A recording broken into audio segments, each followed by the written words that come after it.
Hello, in front of me I've got Cubot P50. In this video I'll show you how to use Google Assistant on lock screen.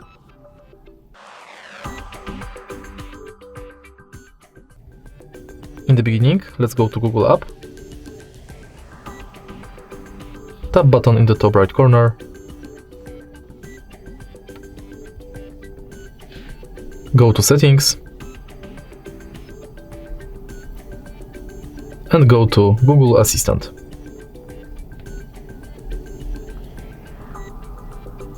Enter voice match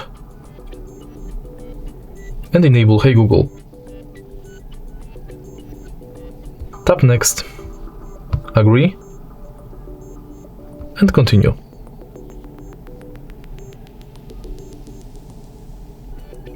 Now let's try it out. Hey Google. Hey Google.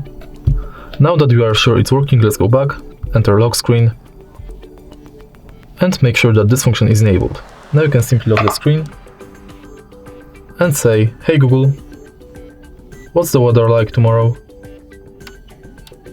Jutro w Krakowie będzie 28 stopni i przejdzie burza z piorunami. And that's it. If you find this video helpful, please leave like, comment and subscribe.